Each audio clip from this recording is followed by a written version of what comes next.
functional assignment there, and it's a little bit, there's a little bit of sort of reading comprehension in there, but that's okay, because it's all about, really nutting out that an audit finding has to be written up in that sort of formula recipe way. We don't want to just see sort of a one line, roadside is dangerous or something like that is the finding. We want that full explanation in that particular way.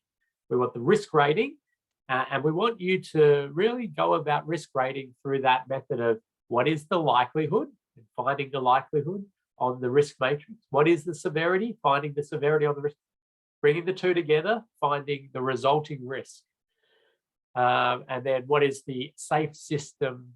Is it tolerable or non-tolerable, intolerable? So is it above the tolerable thresholds, as in there's more energy in that crash that you're predicting than we can accept as a human in terms of death and serious injury? So is the speed high? Is it a very fast stop into a point source hazard like a tree or a power pole? Or is it deflecting energy along or is there big padding? Or are the angles going to be friendly if it's two passenger vehicles? So you're thinking about that energy in the crash and the biomechanical tolerable limits. And then you're going to provide some recommendations, and then you categorize those recommendations into primary. They are the ones that are virtually going to eliminate death and serious injury, even with humans being humans and making mistakes and stuffing up. But speeds are low, or there's devices in place to protect, and really anything in that to get a primary has to be addressing that severity of crash or completely like removing that conflict.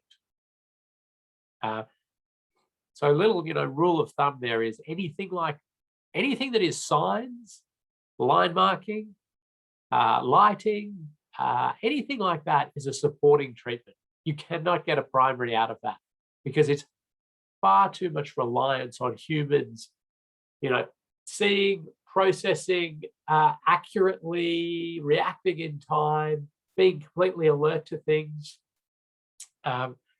It is what we call supporting, because it does work for like a heap of people, but there are some that really, really miss it. However, when we get to a point of something that is physical in the road environment, like a roundabout or something like that, or a raised crossing, what it does is it is more alerting to a driver. So, if they're half asleep or they're more alert to it, it's got a physical presence, so it's acting in that physical mode, and it's slowing down others around. So we get this multiple benefit of it as well. So yeah, that's probably one of the areas you're going to keep honing your craft in terms of categorizing primary and supporting. Certainly, I debate with colleagues who we've been, in this game for 20 years, and occasionally we'll find a treatment and we'll debate it as in, is it a primary or is it a supporting? And so there's some that we clearly place in those categories. There's some which are a bit circumstance specific or situational specific, and there's some that are clearly supporting. So well done to those who've had a go at that. And I see some people managed to get full marks out of that. Some people got some high marks. Some people are going to have another go at it. So that's good. That's all right. It's all part of the learning process, and it's going to help you with the actual mock audit that you're going to do starting at the end of this session, where we're giving you a site near your home or near your office or whatever address you told us, and it's a site there, and they're planning to build something there. And you're going to go and you're going to look at the plans, you're going to look at the site, you're going to identify issues. So this one, you're not going to get any help the way you got in that last assignment, as if we found the issues for you and the like. You're going to have to find the issues in the design. So you're going to have to imagine, okay, it's built, right? Now, how are people going to use it? What mistakes are they going to make? All of these sorts of things, and then you've got to make some recommendations. So today's session is covering off two final road users, the two-wheeled version, the motorcyclist and the cyclist, and then briefing you on your audit. And we will have time for any questions associated with the task at the end, but I'll, of course, be taking questions all throughout. So, Emma, before I bring up some slides, any questions come in to kick us off?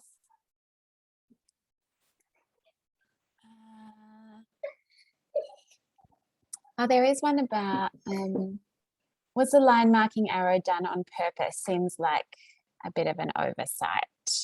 Okay, so that's a good point. So the design that you were looking at in the Moodle assignment is a design for that Copenhagen style bike lane on Wellington Street there. That was the genuine design. Like, we didn't fabricate that or anything like that. That's the genuine design. And you'll notice that the first one that you come to, for those who haven't got to it, is an incorrect line marking, which if you followed it, if somebody followed it, would send them up the wrong carriageway on Victoria Parade. Is it Victoria Parade? Yeah, Victoria Parade. So yeah, straight into, like, down the wrong way on a one-way street, basically. So not good. Now, it's an interesting one because as a road safety auditor, you look at that and you go, oh, well, that's just the drafties plonked the wrong arrow down. They won't actually, like, it'd be crazy if they line marked it like that. But the thing is, as a road safety auditor, you have to absolutely assume that they are going to build exactly what you see in the design. So you have to treat a mistake like that not as just a drafting error, and yeah, of course it's going to be picked up. Nobody would ever mark it like that.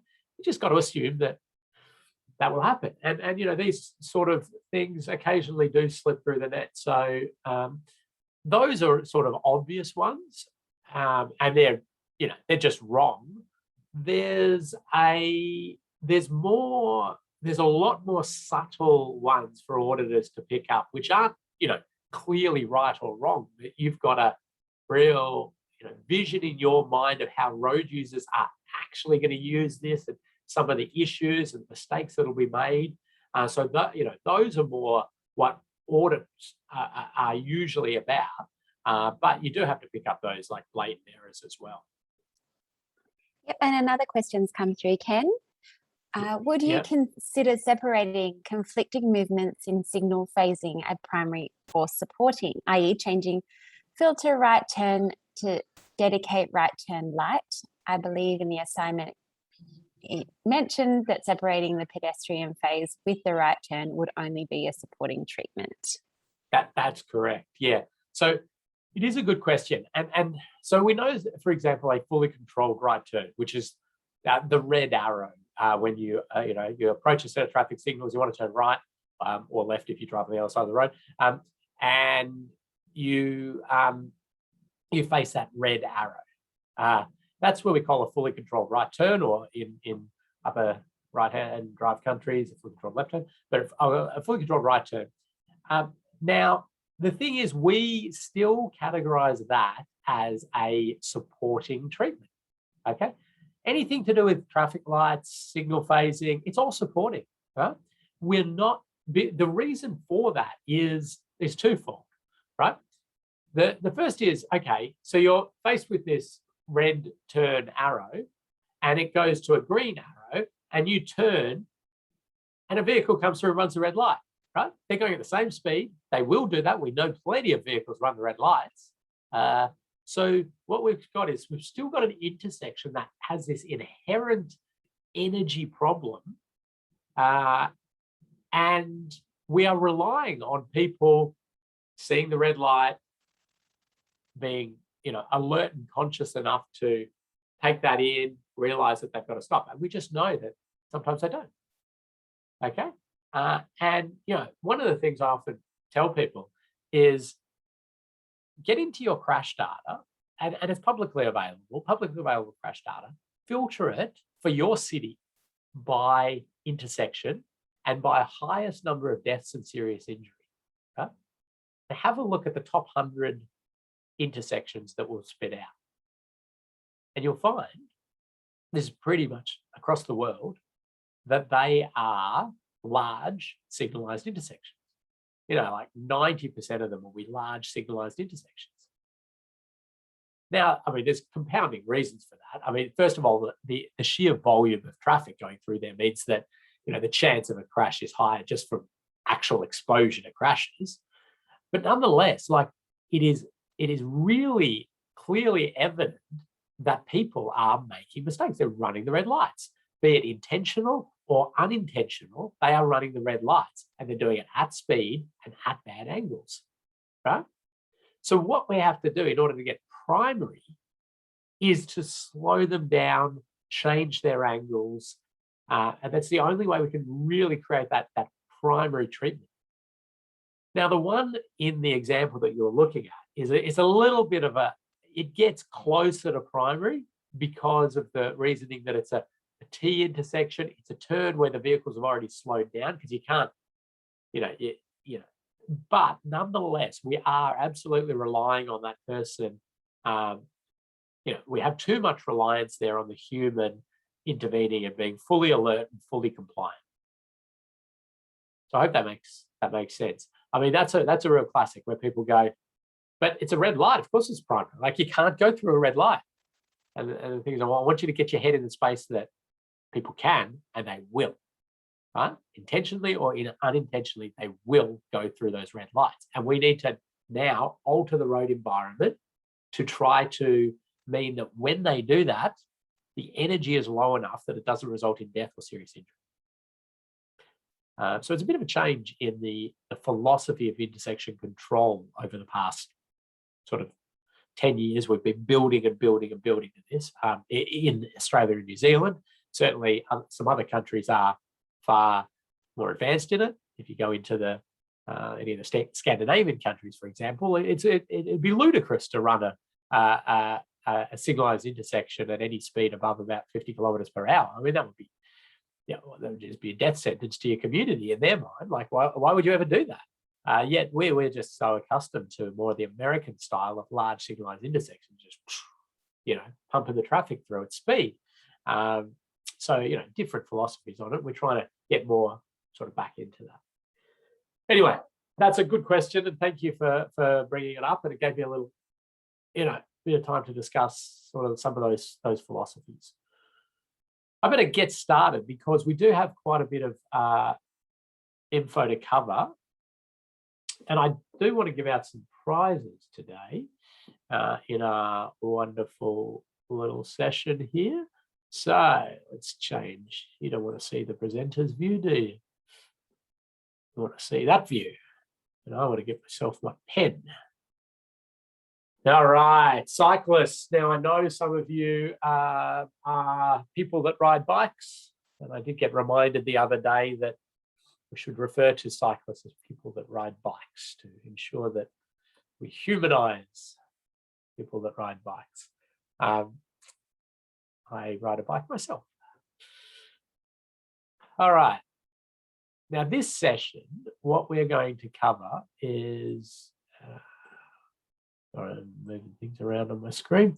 Okay, we're going to identify some of the requirements of cyclists for safe travel, some technical info, common road safety audit issues, and that's, I think, what you're all wanting to get into. Okay, well, what do we look for as an auditor for cyclists? And some of the treatments. So then when you're making recommendations, what can you recommend if you've identified an issue? This really sort of high-level philosophical way of thinking about requirements for safe travel for cyclists. You can think about these ones. You might add some others to this as you go. Separation, sight lines, so clear sight lines, space to ride, the surface, so trying to get that smooth surface. Speed maintenance, I'll talk about that a little bit more and how it interrelates to a safety issue, connectivity and information. So I'm going to go through those. But at a really basic level, as you're auditing, you need to think like a cyclist. So it may be, as we did in that pedestrian intersection example, we're saying, okay, I'm riding a bike now. You put yourself, in the saddle. Well, at least in your mind, you put yourself in the saddle and you say, all right, I'm riding, from here, and I'm riding through straight. Now I'm riding and I want to go left. Now I'm riding and I want to go right. How do I do all of those interactions? Okay, now I'm approaching from the other leg. Can I do that? Can I do that? Can I do that? And how does it all work? And asking yourself lots of questions. Oh, okay, am I going to be close to doors there? Are people going to see me in that position? So lots of thinking. And I also like to think about not just your really confident, your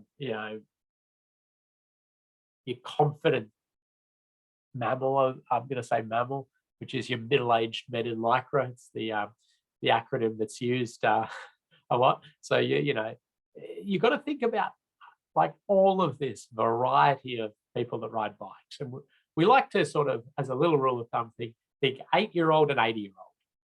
And the general design philosophy, and it's called 8 to 80, is that if you can design a facility for an 8-year-old and an 80-year-old, you pretty much covered everybody. Right? That's going to be a wonderful facility for the full gamut. Now, for people who ride bikes, there's a little bit of a challenge there with the mammals, because often when we design these 8 to 80 facilities, the mammals and these are your lycra-clad training cyclists, packs. They are unlikely to use your facility sometimes, so it's a little bit challenging. Now, for cyclists, there is a wealth of guidance around the world and in Australia and New Zealand on what to think about, how to audit. It's really quite well documented. So both the Austroads guides, which you have in your memory stick and on Moodle, are, talk about cyclists and have questions about cyclists. This document, which not too many people know about, is a VicRoads shared path audit guidelines document. So this is how to undertake that audit of a shared path facility. And you can do a road safety audit of a shared path facility. So, it's not really a road, but it is. We can audit it just in the same 8 steps that we've been through and the same process. The difference with a shared path audit, though, is pretty much unanimously you ride it. I suppose technically you could walk it, but you ride it. And I'll show you some of those later. But then in terms of standards and guidelines, there's just a mass of them on, how to design good cycling facilities, standards, all of this. So we've got 6A, so it's Austroads Guide to Road Design 6A, which is paths for walking and cycling. So they're all your guidelines, your minimum widths, your, how to cater for these different configurations. This document was a collection of the cycling aspects of different Austroads guides into one consolidated document. For Australians, the AS 1742.9 is your go-to document for your actual standards. There's a suite of sort of guidance documents, guidance for bicycles, pedestrians at roundabouts, guidance treating bicycle car dooring, strategic cycling corridors. So Safe System Solutions developed all of these for VicRoads. But this one, Melbourne City Council, I really love this bicycle lane design guidance. We didn't have anything to do with this one. I can't remember who did, but it's a great document. And then you sort of go out wider and you go internationally. And this one, the Crow Manual, that is the Bible of cycle infrastructure design guidance. That's your go-to. It's out of the Netherlands, and it's your absolute go-to. I mean, you should get yourself a copy of that if you're doing anything in that space. And then I picked a few other little documents about auditing for cyclists. So lots in there. We've popped almost all of those into your memory stick and onto Moodle, so you can refer to them as you need. But let's go to issues to look for when you're auditing and you're thinking about cyclist safety. And I'm going to go straight to the first one, which is like the 101 of things to look for cyclists, and it's longitudinal grates. So this is where you have a drainage grate, you have a road, and the cyclist can drop their wheel into that. Be big, really drop their wheel into that. These are a little bit smaller, but nonetheless, they can be a big issue for cyclists. Now, interestingly, I've done legal witness, so expert witness on a number of cases against road authorities and developers. So it's actually two that actually were cases. There, another one was just an investigation. But where a cyclist has gone into a longitudinal grate and been seriously injured, and both times the road authority and the shopping centre manager were held liable for it, because it is. And when I was sort of questioned about this, I said, well, I've been running a road safety audit course for about 15 years, and one of the first things I bring up for thinking about cyclists is longitudinal grates. So it's not an unknown risk.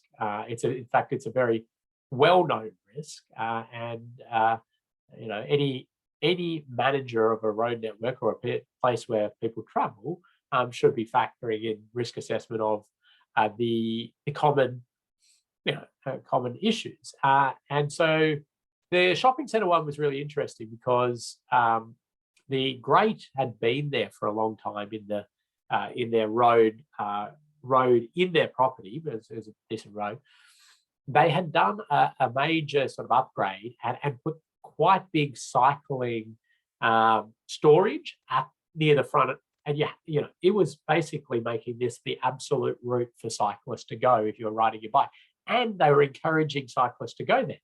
So you kind of then have an obligation to start to think wider about the management and the risks associated with that. And so, that was an issue there. So that's longitudinal grates. I think the picture tells the story pretty well. I'll do this one and then I'll take. Oh, actually, I think we've got a quiz maybe coming up, Emma. I'm not sure if we've got our quizzes ready to go or. Yeah, they're ready to go. Oh, yep. Cool, awesome. All right. So how about I do this one, then we pop the quiz up and we'll take questions or comments. So this one's I suppose this is an interesting one.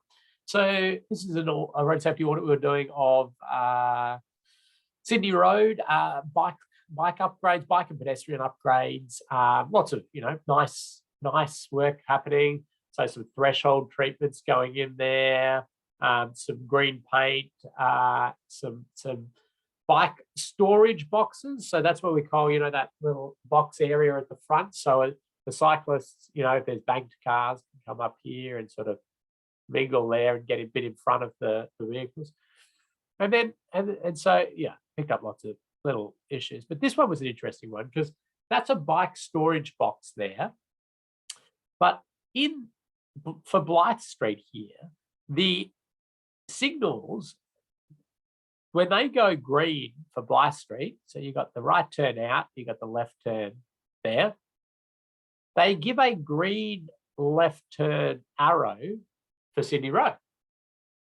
And so what we're kind of doing here is cyclists, come up here, they see their nice green area, they're sort of storing there, but then we're going to get cars coming up here so the cyclists want to go straight and the cars want to left, and they're right in front of it. We've got this issue. So it's certainly an issue. How risky is it as an issue in terms of death and serious injury? Well, probably not, hugely risky because, the bikes will be very clearly in view, they'll be seen, the drivers are unlikely to. It's definitely going to be a road rage issue, that's for sure. And maybe the cars are going to take these more dangerous maneuvers to get around them, or so it's not a good situation. The real debate is how you risk rate that. But in the end, that's not going to be hugely an issue because it will be removed in this design stage. It's wrong. Well, it's bad, and it's so it will be removed. But those are the kind of things you can pick up and look for. questions come through. Would this be a case that without the bike box, there is a side swipe issue? Yeah, so it's a good it is a good question. Well done. You do need to be aware of that. So if you're going to store, bikes over the curbside and you've got large vehicles coming around here and sweeping around, you've got to be aware of that. So sometimes you might need to pull it back a bit, configure it in slightly different ways. So that is one that you need to be aware of. So thank you. Any others? Not at this stage, Ken. Okay, so this one's actually not a poll to pop up. It's just a reminder. I'm going to get you now all to do a little bit of spot auditing of this cycle facility. And here it is. And I'm going to give out prizes for a few things. First of all, I'll give out a prize for the person that can tell me which country this is in. First person to tell me that. Oh, nobody's quite got it yet. Some good ideas there. Oh, there it goes. Rob Smith, Wales. And if I've been practicing my Welsh, I'm pretty sure that translates to cyclist dismount, if I'm correct.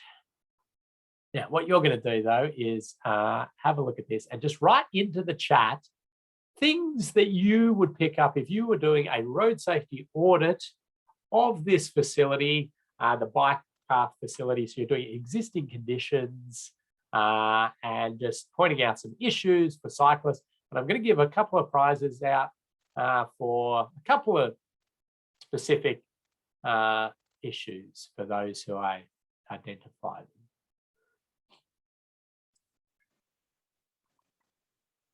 Oh wow, this is a great group, Emma. They Very straight onto it. Yeah, very sharp. Eagle-eyed. Let's give it a second, see if anybody else has some other ones that are being brought up. Yes. Okay, good. Right. I'm loving this. I'm loving it. So we got some people picking up the some different issues there. So we're going to go with. So Curtis was just straight out of the blocks on the fence disrupting sight lines, and I'm going to give a prize there to Curtis, closely followed by Tim with the longitudinal grate. And good to see not only Tim pick that up, but a heap of people pick that up. I just spent a heap of time talking about it, and there it is. Now, the interesting one is it's not a longitudinal grate if you're going that way, is it? If you're riding along the road, hey, right on the cycle facility, it is. So, good spotting there, and they're the kind of things we want to be picking up. So, and then I'm going to give another, lots of people put those ones in, and that was just they were the quickest to get it in there. I'm going to give one to Kip here for saying, well, it was more a sort of solving the issue, but asking, why is this not a raised priority across here? Now, it's a good question to ask. As an auditor, remember, we're problem finders. That's kind of solving the problem. So the first thing you need to do is clarify why you've got that as an issue. And you would talk about, the speed of vehicles, the fact that it's a dedicated cycle facility and pedestrian facility, and you might bring up your concern about that interaction. Back to Curtis's comment of the fence here. So, a cyclist coming up here, can't see, the vehicle is approaching, can't see. But hey, isn't that all okay? Because we've told the cyclist to dismount, right? So that's, they've got to stop, they've got to dismount, and then they've got to, look and walk across the road. That's the road rules. I mean, I'm like, why is that why would you pick that up in an audit?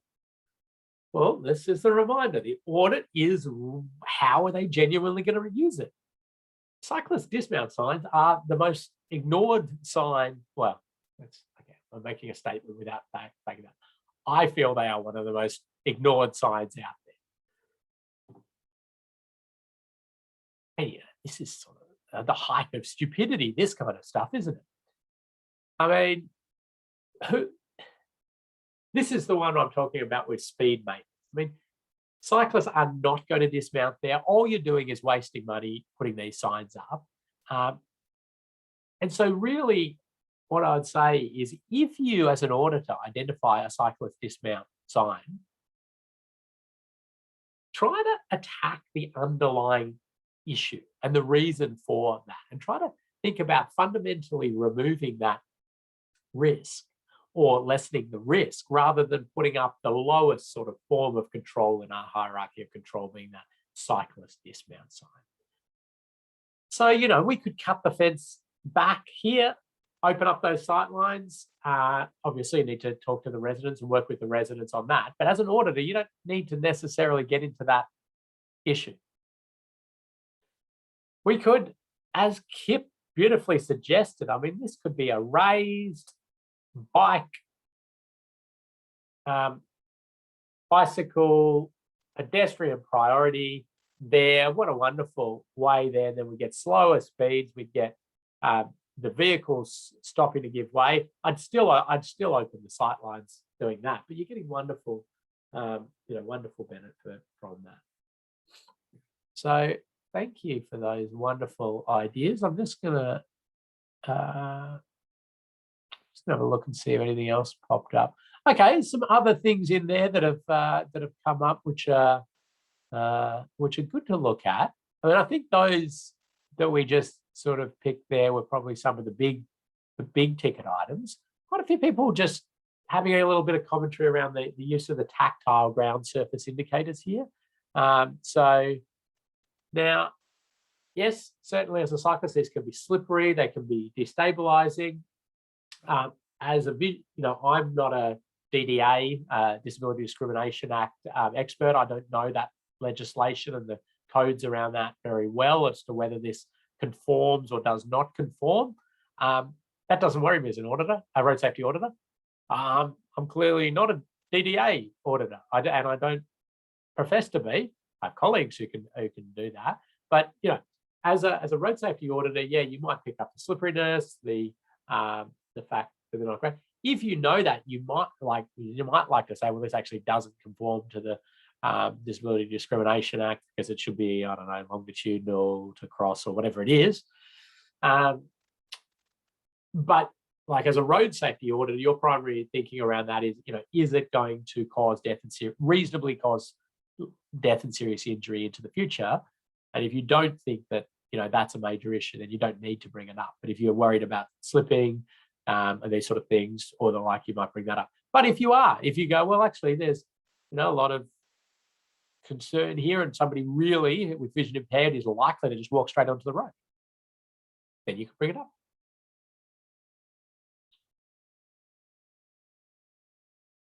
So another little example here, an auditor in a team for a local government who was doing massive new subdivision, and it was all guns blazing, and they decided to put their shared path facility, the footpath, basically where we'd usually have a footpath, right up to property boundary.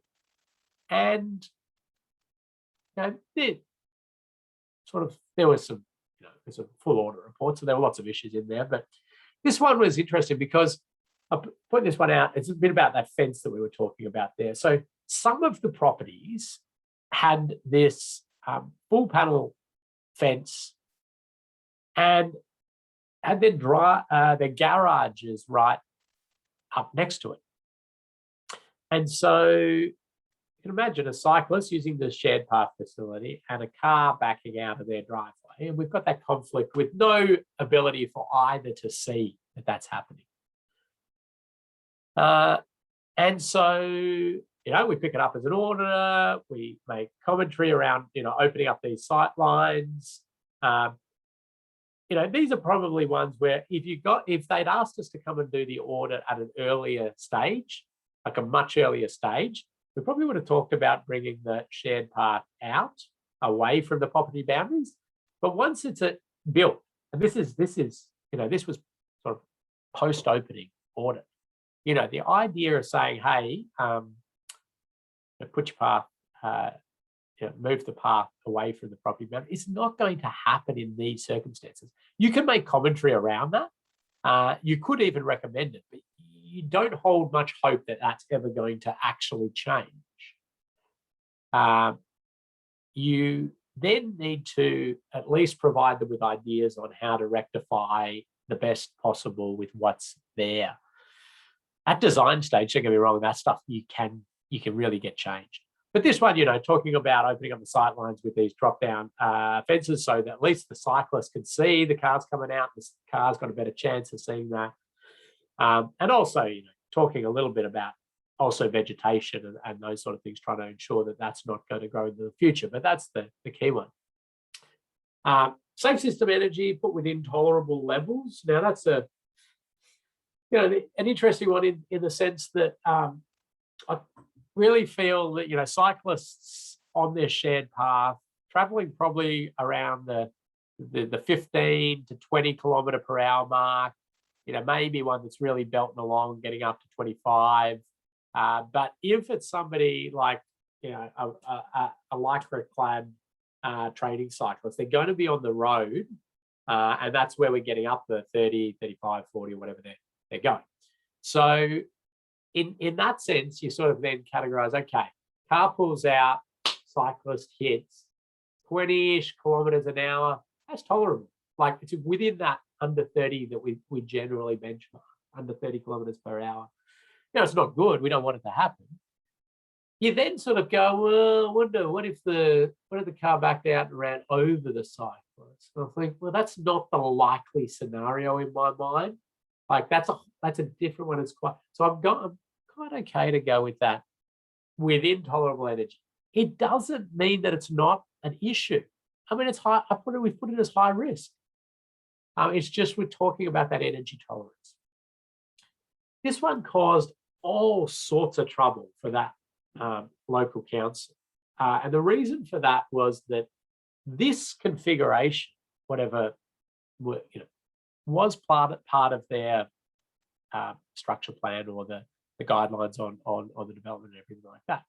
They're like, so they've told the property developers, and they've approved the plans that say they can do that. So, this is now sort of back on council. And so I did have this council sort of said, they called up and they said, thanks for the audit, good findings and everything like that.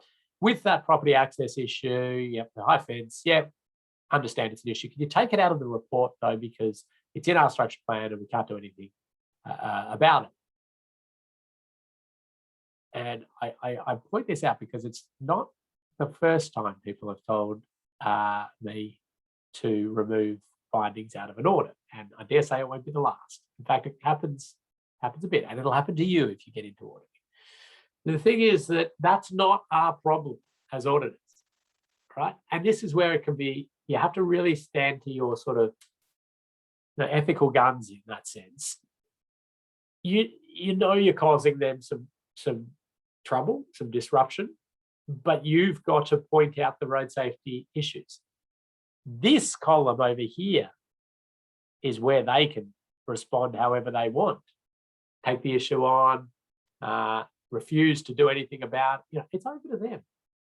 Your job is to do that. And it becomes really hard in the commercial sense as well, because they're paying you to audit, you're handing the audit reports that are causing them trouble. But that's our job. Well, our job is to identify road safety issues, regardless of whether it causes them trouble or not, and try to help them through it. Anyway, so the end result of that was that they went through and they changed them all in that circumstance, and they changed their structure planning guidelines or whatever they were to not let that happen. A good outcome, annoying, but they won't be building those into the future. So that's a good thing. And a question's come up about what if it's a private fence? Yeah, so this one, Yeah. I think is a private fence. Yeah. Well, again, I mean, that's over to the council to work through that. And I don't know exactly how they did work through that, but I think that's very sort of local legislation dependent. We've got some actual local government officers in this group who can probably talk to that more. How would you identify, if you identify a safety issue on a private property, how do you work through with the residents in altering that? I do know for this one that it was out of council's own funds to rectify these. And I suppose that's it. You just knock on the door and say, hey, we've identified this as an issue and we would like to alter it. And I don't think that many people would have an issue with that. And then just one more, I think it's in relation to this shared path image of what if it's a child or an elderly person? Yeah, it's a fair point. And I think that might be associated with the safe system energy tolerance. And you're factoring that into your thinking as well. I mean, if it's an elderly person, it's probably less likely that they're traveling at speed to get that the energy up but if they're pottering along here and then they get backed out and they get hit at, that could be certainly an issue. Kids the same. So you're trying to factor all of this into play, and you've got many crash scenarios at play. You're trying to look at the more common scenarios, and for me the commonest scenario of crash here is a cyclist that's moving at some speed as the car backs out. And so that's the one I was really predominantly talking about. But this is what you debate with your team. All right, what are we thinking about here? What do we, what's our concern? So surface issues. So your grates, even if they're not longitudinal, and of course I should have said with longitudinal grates. Yes, you can make them non-longitudinal, perpendicular grates, but they're also cycle-friendly grates, and they sort of, have that weave to them or whatever. Lots of them on the market. So, yeah, but a grate like this, a cyclist is likely to avoid that, right? Or even the surface lids, depressions in the road, rough surfaces. You've got to think about, are cyclists going to move out of their riding lines into more dangerous areas? Here's a sort of classic road safety audit issue, not necessarily for cyclists at the start. I mean, we'll talk about a cyclist, but lane lines not lining up. And here's sort of your classic. So you've got your through lane and your through lane. Let's take this through lane. It goes straight onto the footpath. That one goes straight into that lane. Now we know that in this circumstance, we are going to have side swipe crashes in this location, because this driver who's going along through the intersection, semi-concentrating, sees that's fine, but this driver sees that as well, and that's where they think they're going, because there's a lane next to them and nothing's lining up, and we get a side swipe crashes. And they're minor crashes, and we don't like that. And that one, as a road safety auditor, when you're looking at new intersections, you've got to really look, do these lanes line up? And sometimes that, for one reason or another, things have had to be pushed around because of private properties or the like, and that can cause some issues. But the cyclists really come out of this worst. When they're coming up, and here we go, they've got cycle lane, okay, they're avoiding the dooring, okay, and then they've gone with this intersection, the old classic of ignore the cyclist through the intersection because that's all too hard.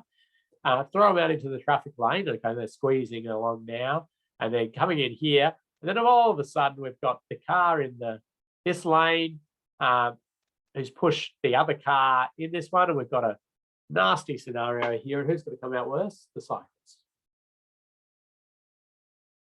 Also thinking about that one where the cyclist is coming up and a car is in that lane, their focus is on looking over their shoulder to merge in because there's parked cars. So thinking again about those sort of issues.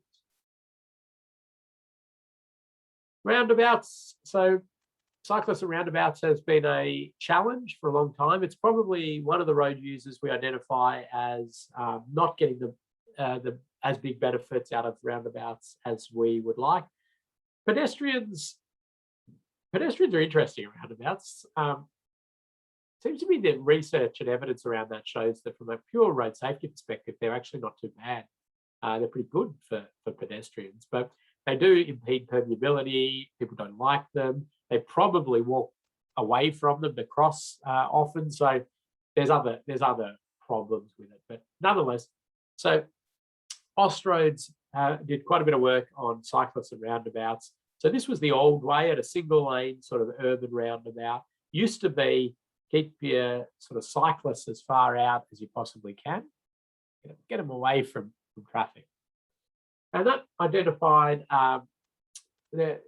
as causing some issues. One was as vehicles came up to this intersection, they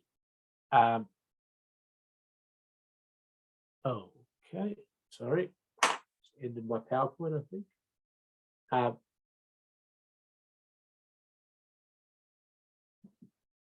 As cyclists came up to round, sorry, bear with me.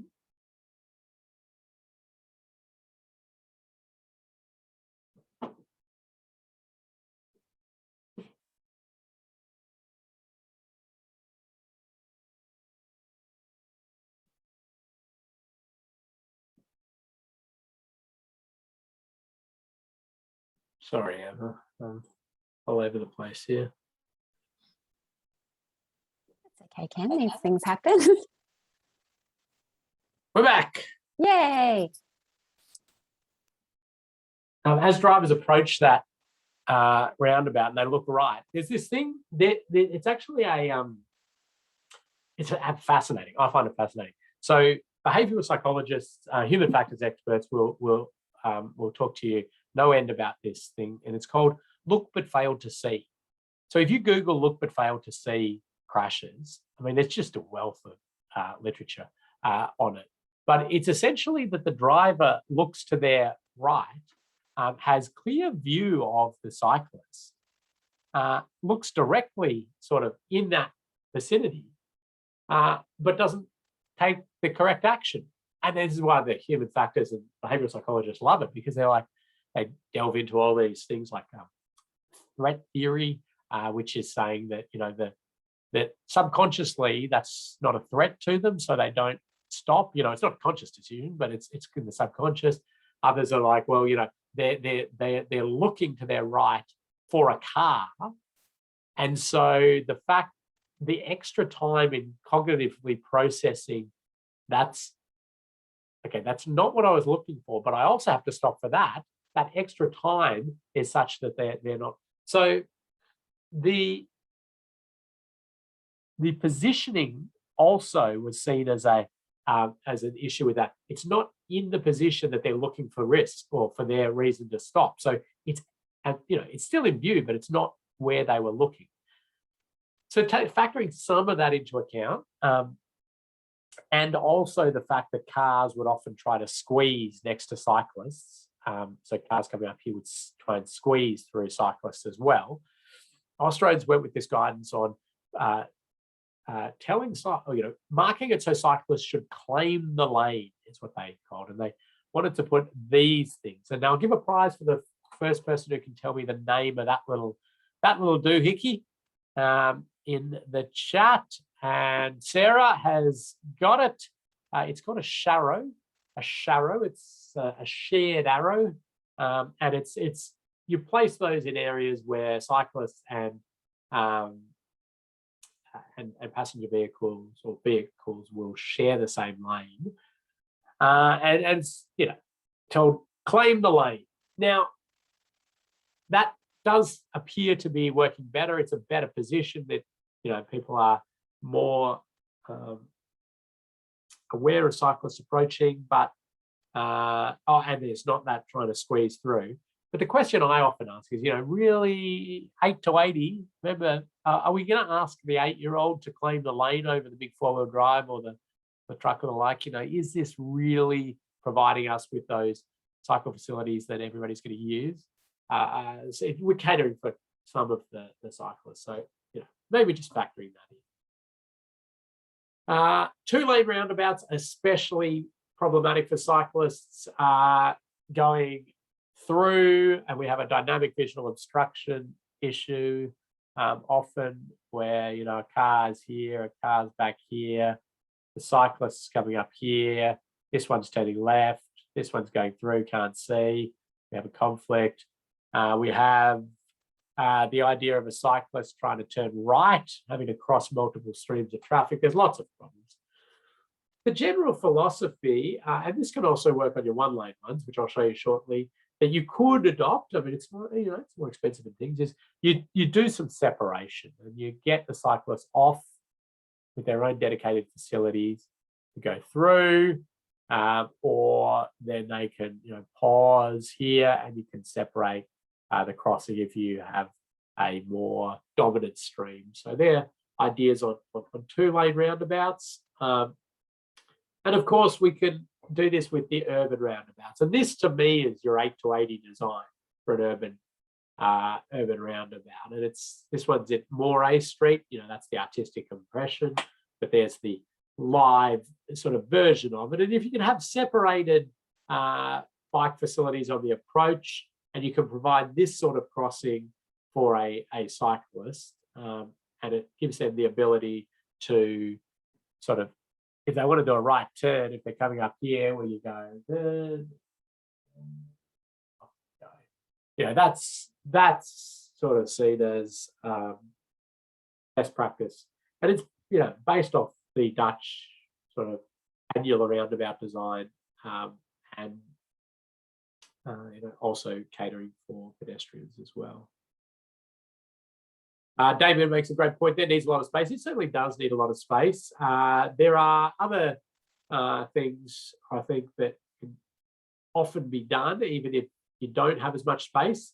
And it often involves making that roundabout fully mountable. But I think that's okay, because you've got, on the approach to these now, you've got speed calming measures. So you're not trying to get major deflection out of that roundabout. It's simply a traffic flow device there. And then you can bring everything in. So, there's options. There's options to try to do that.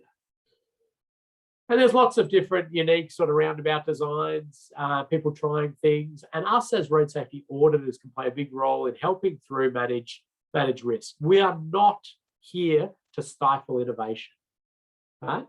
And that's a big danger of road safety auditors, is that everything's risky. Oh, you can't, high risk, high risk, high risk. You've got to really unpack these things and think about how they can be done in the safest possible manner.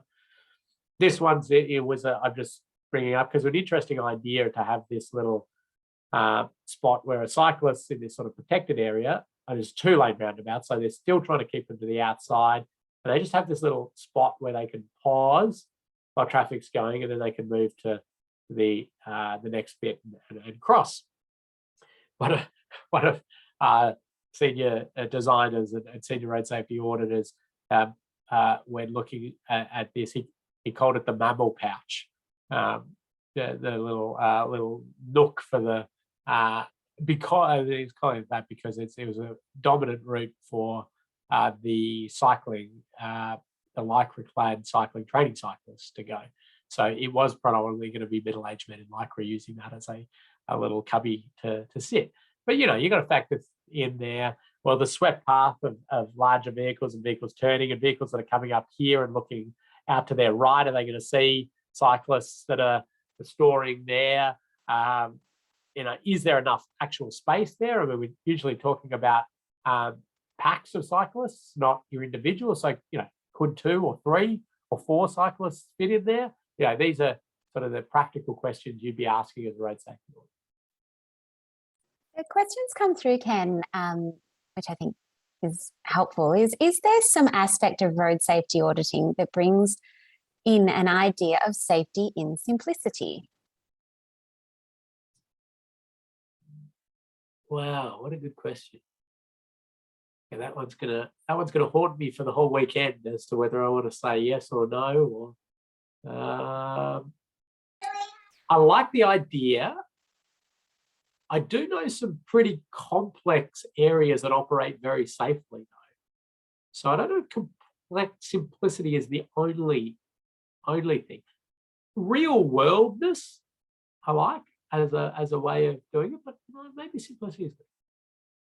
Let me get back to you on that one. I'm gonna have to really ponder that. If others have thoughts on that, interested to hear. Okay. Just another quick one. It's more about application of, well, it's sort of application, but it's minor tweaks. So here's a design of a roundabout out near Traralgon. It's in Traralgon, actually outskirts of Traralgon. Princess Highway East, and they were worried about cyclists going through this roundabout. And so what they've got here is a separated cycle facility. So at least the cyclists going straight through are separated from the big trucks and everything going through this roundabout. So you look at it, the design, and you go, oh, that looks great. Okay, that's really good. They're trying to cater for it. And then you get there and it's built and you go, okay, well, there it is. And you look at it and you're like, yeah, it kind of just looks like a footpath, doesn't it? And as a cyclist, if I'm coming along here, I'm actually probably going to go here because I don't think that that's my space to be in. Okay, we've got a little tiny little cyclist only sign, but is that enough to sort of get you up there? And this is where you sort of go, wow, okay, if a road safety auditor or somebody could have come in and just done a little tweak to this, we probably could have got all the sites to use it, and it wouldn't be wasted infrastructure money. And for me, I think the little thing that they could have done, and very minor thing, is they could have put a little bit of green paint like that. That would have just done it for me. Like as a cyclist, you would have been approaching that, you would have gone, yep, okay, I'll go up here. Very minor, like nothing in the scheme of the whatever it was, $6 million roundabout they were building. And would make that actually used. But here's a little example of green paint being used in that manner. Now that is not the traditional use of green markings, and I say green because Victoria, most of Australia uses green as our cycle conflict point. Other countries and other jurisdictions use other colours, and that's I don't know why we went green, but that's what we did. But it's for the conflict point between passenger vehicle and cyclist. And the idea is that you use the paint to alert the driver to the potential presence of cyclists, so they're more aware, they're alert, they're looking. It started to be used slightly other ways, which is to try to guide a cyclist, guide them this way. So just sort of flag that can be some helpful additions as a road safety auditor to really make the best safety outcome of that facility. I'll quickly do strip shopping centres and then we'll take some more questions. So dooring. Dooring is a term that has really raised its head over the last, decade, really. We knew the concept of people opening their doors in front of cyclists and cyclists running into them or being knocked into traffic, and but dooring is the term now, and the predominant amount of death and serious injury from dooring is the secondary impact, so the cyclist hitting the door and falling and then being struck by vehicles coming through, rather than the initial impact, which certainly has lots of injuries associated with it. I nearly got doored the other day. I just happened to be, there was a road safety auditor in front of me with a 360 dash cam on their helmet because we were out there doing some cycling auditing together. So I got some good footage of me nearly being doored, and my, it reminded me again of it, that one of, it's not necessarily the door, because I was belting along, and just at the last second, I had to scoot right out into the, avoid and get right out into the lane, and so those sort of concepts. It becomes really challenging on some of these roads. How do you fix this? How do you remove the dooring issue or lessen the dooring issue. And this is Sydney Road. Our offices are just down this road, for anybody who likes to visit. The challenge with this one is you go, oh, well, just move the car parks out. Well, the challenge at the moment is that this operates as a through lane during times of the day. It's a clear way and it operates as two lanes. And also the challenge that comes with that is it's even really hard to line mark that, because if you line mark this with a cycle symbol, great bike. If you mark that with a cycle symbol at a portion of the day, that's going to be right in the middle of a lane. So you can't do it. So these become really challenging. It's, it can be marked in these circumstances, but you've still got the dooring issue. So the way people are moving for commuter cycle routes is certainly to these Copenhagen-style separated facilities. And we know these are great in terms of reducing dooring, risk, much better all around for cyclists. The big risks that remain are vehicles turning in and not having good sight lines at cyclists. So you've got to start to think about how you treat those points. A couple more and then questions. Shared paths crossing roads. So Kip was great to point out that, hey, why don't we just give that Welsh example priority? And here's how you would do it, certainly in Victoria and a few other jurisdictions. You just basically think of the shared path facility as a road and make that into an intersection. And we use some actual different signage now under our signage design guidelines.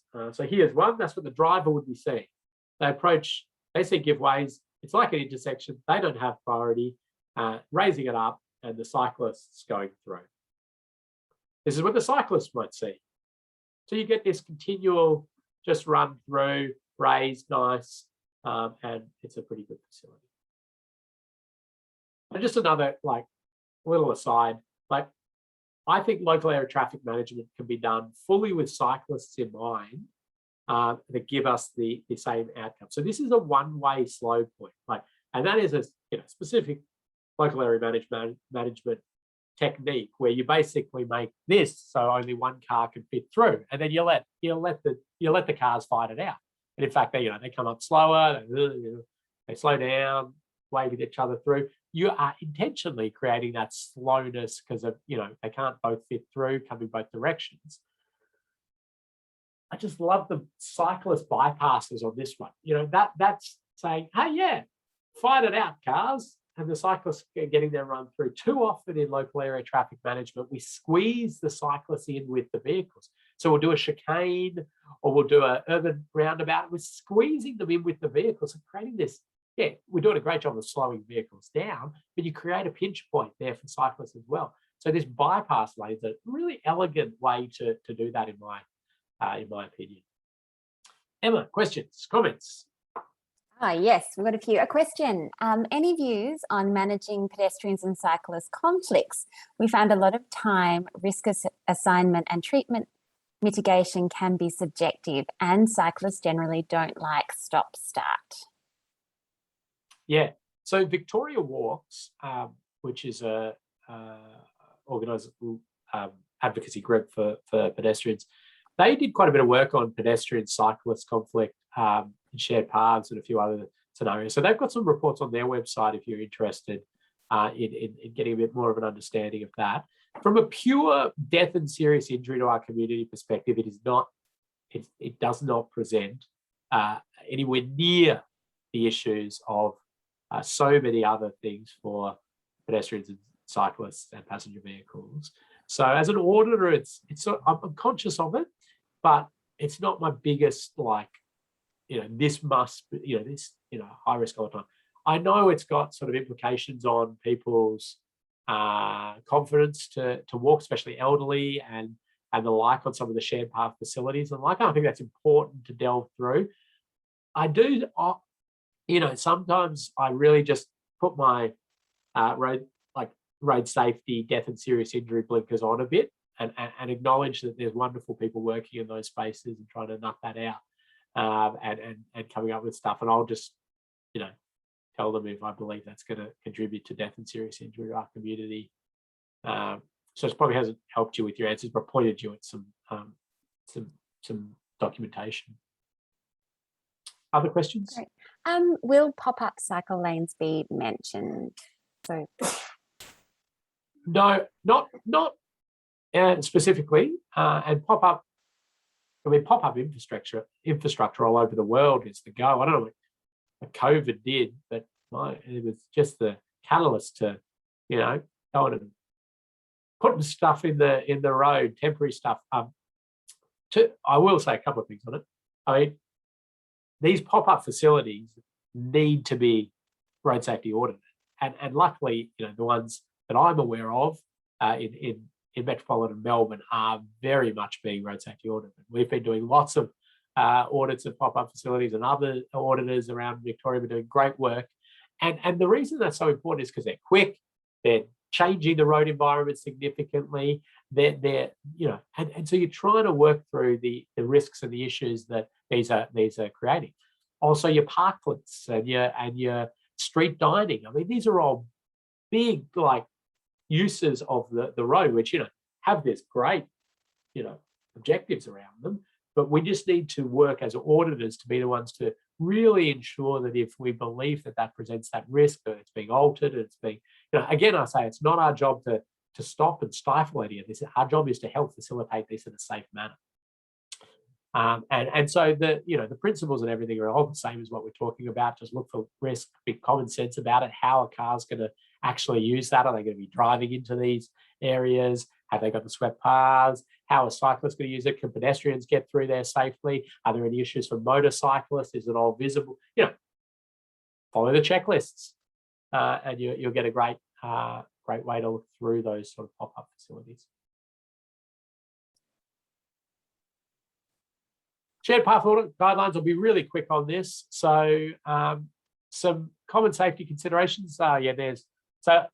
Just a little aside, just some of the equipment that we would take out on a shared path audit. So some sort of dash cam so you can record the whole thing. On my back there is a electronic level and to measure grades of the roadside, but also the path. And there's some challenges if your path's too steep and the like, and there's some guidance in the Australian standard. And then also use that as a tape measure, or an ability to measure distances and heights of structures and the like. So path width, obstacles, hazards, horizontal, vertical alignment, surface conditions, intersections. There's some common things to auditing a road as well, isn't there? A little other trick I use auditing is I use an app called Context Cam. There's a couple of others, I think. Geo-referencer or something like that is another app, and they're it's like $15 app or something like that. But what it does is for each photo, it gives you your coordinates, it gives you your direction, it gives you the ability to write a quick note, and gives you date and time of it. I just like it. And then the other thing, and I mean, you can do this with all your photos that you take on your phone these days, and most GPS cameras, is that you can just drop them into a GIS software, and it just goes pew, and drops them across the network as to exactly the points that those photos were taken. So you immediately know where all your photos were taken, the direction, and you can use it as a little notepad to remind you of issues. That's a practical aside. The path-to-path intersections, we've got clear priority, good sight lines, advanced warning, assigned guidance, ideally a 90-degree intersection, and reduced speed. That's a lot of normal car-to-car intersection good practices as well in general. But this one, path priority is a little note that was made to myself there. Which direction, who's got priority coming up to this? What's going on here? Now, it might be very frequent that we're getting multiple cyclists coming in there and pedestrians and dogs and all of that, but it's not particularly clear. And again, other examples of path priority challenges. Drop-offs, of course, there. Probably don't need the electronic level to tell us that that's pretty damn steep. And cyclists coming down here, and you think, oh, well, there you're going to see it. Yeah, well, these shared paths have their uniqueness, as I said, with dogs, kids, prams, all sorts of chaos. So avoiding that and ending up in the drink down there could be an issue. Drop-offs as well, same sort of thing.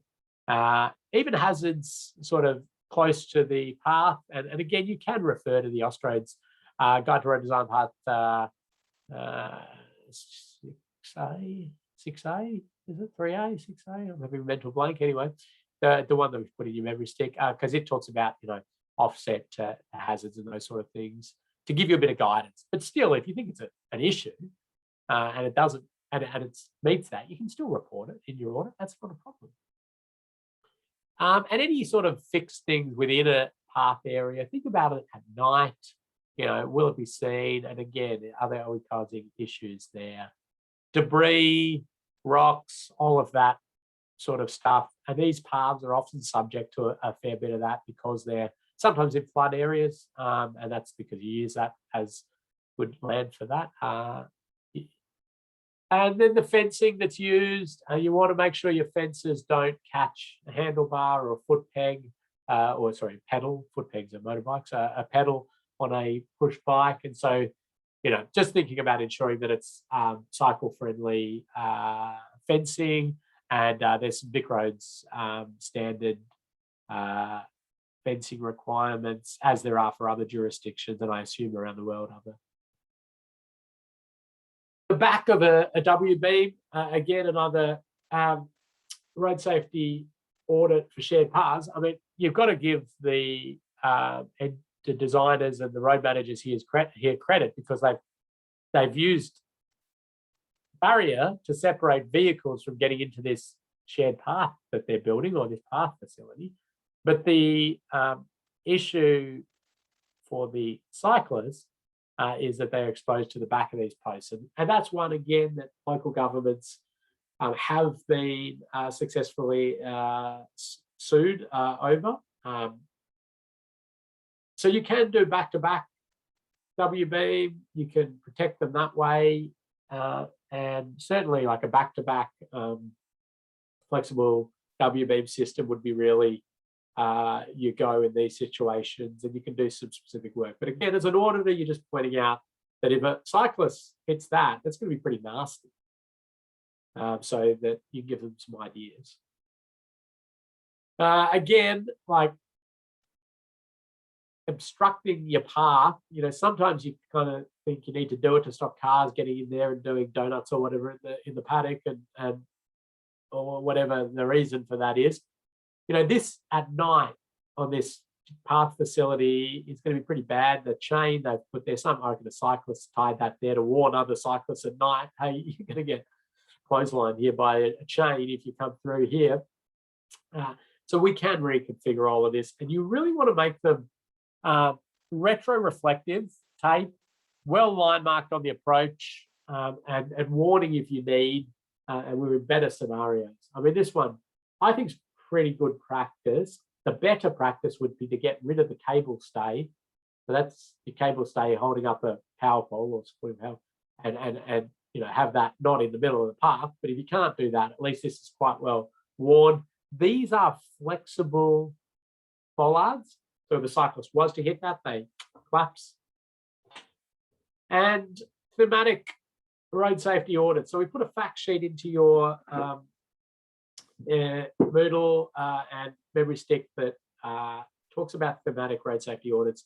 So this is really just where you are cycling through. You're thinking about everything from just a cyclist perspective. You have to ride through it with your team, video, and so we've just got some specific guidance on that. So if you're ever asked to do a cycling audit, have a look at this fact sheet, grab that Vic Roads document, and you'll be in a good position.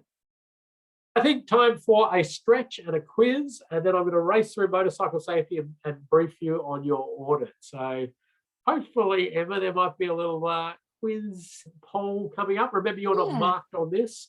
you are just something to summarize it. Do we have one? Maybe not. Oh, yes, we do. There we go.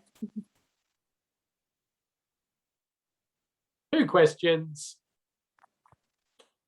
Quickly answer them. Have a stretch. Back in 1 minute, 30 seconds.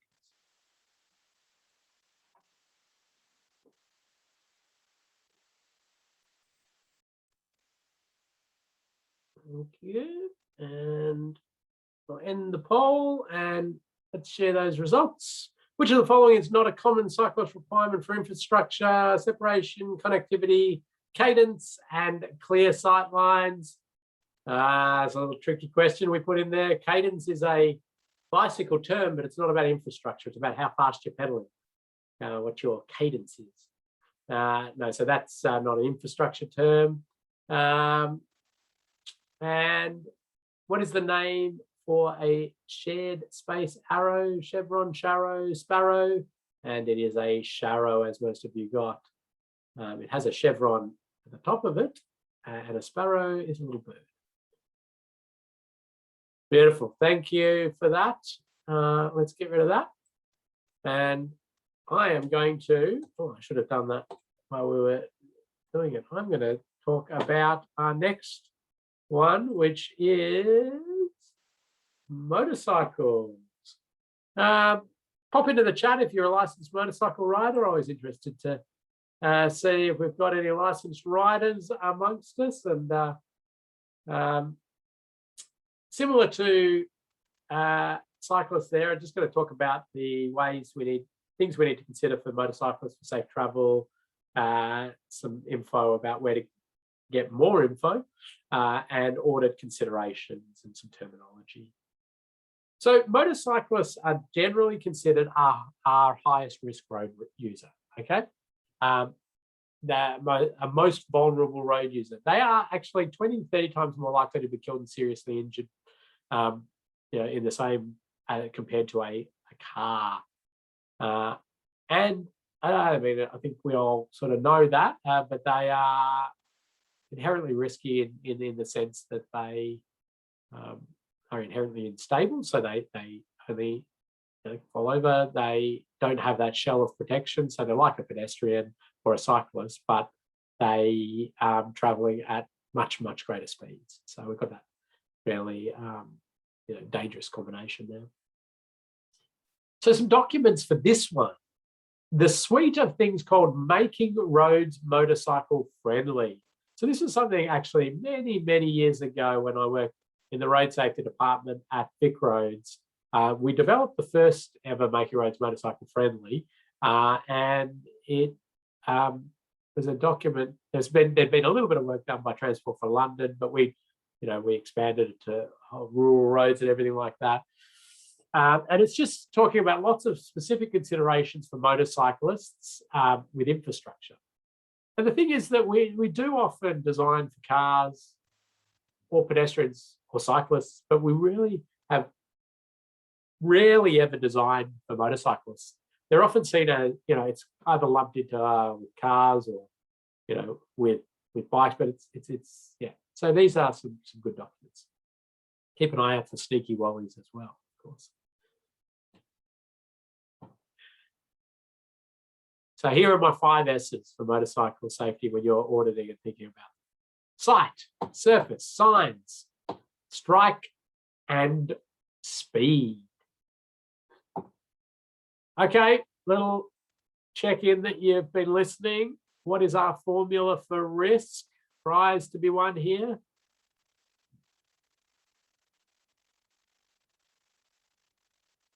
Formula for risk.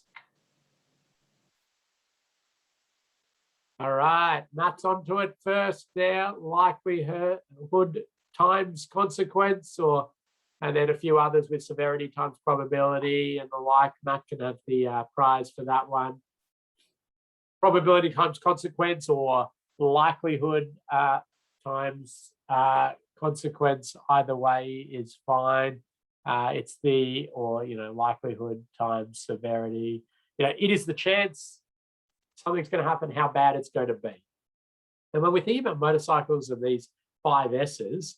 So we've got the chance that the crash will happen can be influenced by the sight. So can riders see what's coming? Can drivers see riders? Surface, the surface they ride on, signs, warning, informing, guiding, and then strike. Strike is when the rider hits something. And I had to make an S out of that word. So it's the 5 S's. So strike, and that's all about the consequence, because now the crash is happening. What are they hitting? How fast? What's it going to do? Speed is our sort of amazing thing in road safety, because it influences both the chance that the crash will happen. So there's more time to avoid, react at lower speeds. But if crashes do happen, the energy is lower, and it's not a linear relationship either. It's a power relationship between speed and energy, severity, injury. So I'll just run through these very, very briefly here. So motorcycles, smaller than even your smallest cars, obviously. So hidden behind things easier. So blocking, sight lines blocked to motorcyclists. This one sort of shows even this tiny little sign blocking, quite a bit of that motorcyclist there, is showing that we need to think about even, signal controller boxes, small shrubs, signage. It might be easy to see cars, but are we, blocking sight lines to motorcyclists? We also want to think about the dynamic visual obstruction. So where vehicles are going to be propped, and are they going to block sight lines to motorcyclists and the like. Things like keep clear is really bad for that. I'll show an example of that shortly. And you've got to, as a road safety auditor, look at a proposed intersection and imagine where a vehicle is going to prop and where are other vehicles going to be going through, and are sight lines going to be blocked, and is that bad for motorcyclists, cyclists, or other vehicles? Really good warning for a motorcyclist of what's coming ahead. Motorcyclists are so attuned to signage and warning and guidance. Now, they may not follow the exact speed advice, but that's not the point. As long as it's consistent throughout the route, they know what to expect, and they're making appropriate judgment calls. Little prize here. I'll give a prize here for the person. This will test the group. So this is a specific sign of a curve that tightens, right? It has a technical term, a curve that tightens, and a few road designers might get this one. It's got a technical term. Does anybody know that? Prize for this one? Okay, we've got some guesses of hairpin, spiral, cat's eye. No, none of these are quite correct. I mean, they all describe different bits and pieces, but no. Poor design, says Russ. It's probably a fair point. Tempted to give a prize there to Russ for poor design, but it's not. No, it's called a compound curve. Some people refer to it as a double radius curve. The tightening up aspect of it. So a hairpin is just one that sort of is very sharp, but this one tightens up, and it's a double radius. So we talk about curves as curve radius. So that's a radius. So and then that's a tighter radius. And yeah. Anyway, the thing is, this is not a good scenario, and Russ is right. Poor design, but the reality is that these often didn't get designed; they got evolved over time, because it was, through the mountains or down the Great Ocean Road, and it was sort of just, a goat track, and then it got formalized and built and the like, and so it's how it kind of evolved. The thing is that if you identify a compound curve on a motorcycle route, it's likely going to have motorcycle crashes, because motorcyclists are so set in the speed and the line and the angle based on what they can see in the approach. And that's this bigger radius curve. And as it tightens up, the motorcyclists go to the wrong side of the road, or if it's the other way, to the outside of the road. Cars have this as well, and you probably have driven a compound curve, and you go, oh, that tightened up a bit. Even maybe the car moved a little bit. All right. Cars have got those 4 contact patches and can recover from a lot of this. Not so much for motorcycles. And here's an interesting, just real world case study where this is a compound curve. So you can see there are a radius of 252 and a radius tightening up to 117. And that's 4 run-off road motorcycle crashes on the outside of curve. I mean, that's pretty amazing. They've got compounding risk factors here. That's a gravel road. And so we're getting gravel wash onto the road there, which is going to be a surface issue for motorcyclists. But everything's not going good there. So that sign there is actually proving to be quite effective because it is like insanely expensive to iron out your compound curves most of the time.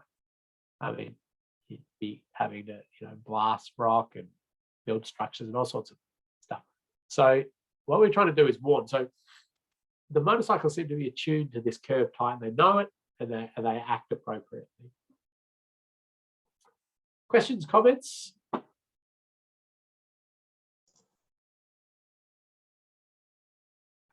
Someone saying slight left on the compound right. That's it. Just a few other things. Just some chatter. Yeah. All right. This one I want to just point out. So here's a keep clear. It's like the world's biggest keep clear, but that doesn't matter. The concept is fine. So vehicle 1 wanting to do this right turn. Vehicle 2 here coming up. Now, a motorcyclist could be either, but more often than not, we see crashes occurring with motorcyclists being which one? Number 1 or number 2? Just pop it into the chat, have your guess.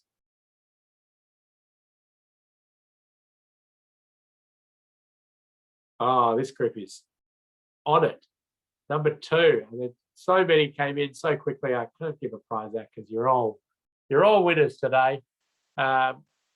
Yeah, and the reason for that is that the motorcyclist is smaller, is hidden behind these vehicles, and the car, is doing this turn, and sometimes this driver's been super nice and waving them through, and yeah, so we do see that come out quite a lot. Now, what could we do?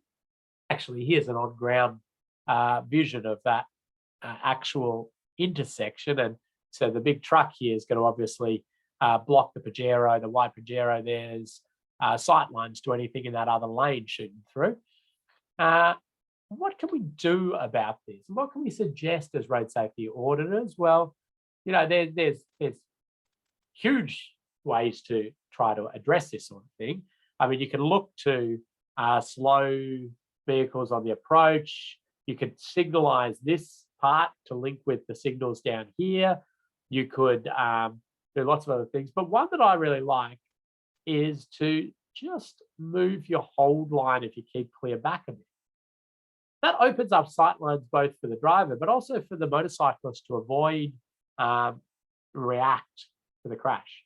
You don't want to move it too far back because it just won't be adhered to, but a little bit of opening up of those sight lines.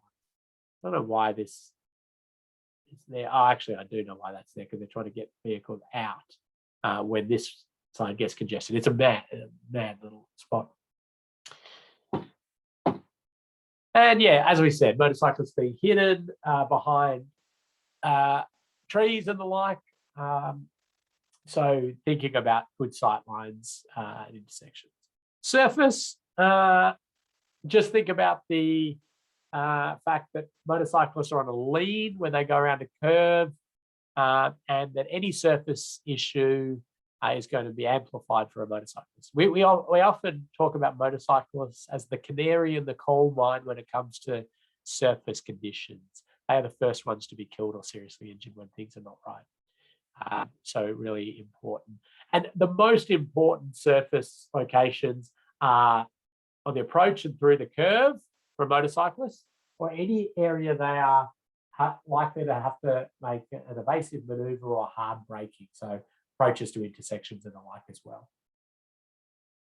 So nice, consistent surface with good skid resistance is what we're looking for. But of course, we get all sorts of challenges there. So, depressions in the road, which will just bounce a rider around and they'll lose traction. So there you go. That's how you measure depressions in your road, is under a 2 meter, 1 meter straight edge, 2 meter straight edge. Somebody will know, 2 meter straight edge. Don't know what the technical term for this is, but the road is absolutely stuffed. Maybe stuffed is the technical term.